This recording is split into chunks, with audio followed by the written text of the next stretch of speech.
ज्येष्ठ नागरिकांसाठी मुख्यमंत्री तीर्थदर्शन योजना लागू केली जाणार आहे। मुख्यमंत्री शिंदेंनी विधानसभेमध्ये याची घोषणा केली। तर या सरकारची तीर्थावर जायची वेळ आली आहे। सरकार गडबडले। काँग्रेस प्रदेशाध्यक्ष नाना पटोले यांनी सरकारवर टीका केली आहे। ची इच्छा असून देखील त्यांना करता येत नाही आणि म्हणून या ज्येष्ठ नागरिकांसाठी मुख्यमंत्री तीर्थदर्शन योजना आम्ही लागू करू आणि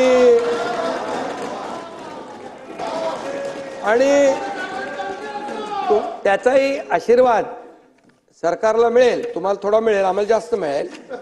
आता या सरकारलाच तीर्थावर जायची वेळ आलेली आहे आणि हे सरकार गडबडलेलं आहे। महाराष्ट्रामध्ये लोकसभेच्या निवडणुकीच्या पराजयानंतर या सरकारची मानसिकताच ढासळलेली आहे। आधी खोदले खोडखाडं, नंतर बसले तुळशीपुढं।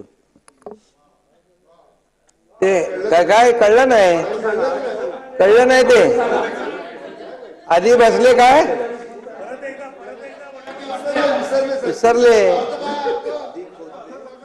आधी काय खोदले आधी खोदिले खोडं खाडं, नंतर बसले तुळशीपुळं। त्यांना लागू होते म्हणून सांगितलं। तर ज्येष्ठांसाठी मुख्यमंत्री तीर्थदर्शन योजना काय आहे ते आपण पाहू। शिंदेंकडून मुख्यमंत्री तीर्थदर्शन योजनेची घोषणा करण्यात आली आहे। योजनेसाठी धोरण आणि नियमावली तयार करण्यात येणार आहे। ज्येष्ठ नागरिकांना शासनाच्या माध्यमातून तीर्थस्थळांच्या दर्शनासाठी नेण्याची योजना आहे।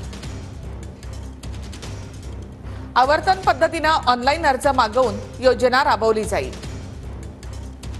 या आधीपासून दिल्ली, हरियाणा आणि मध्य प्रदेशमध्ये मुख्यमंत्री तीर्थदर्शन यात्रा योजना लागू आहे।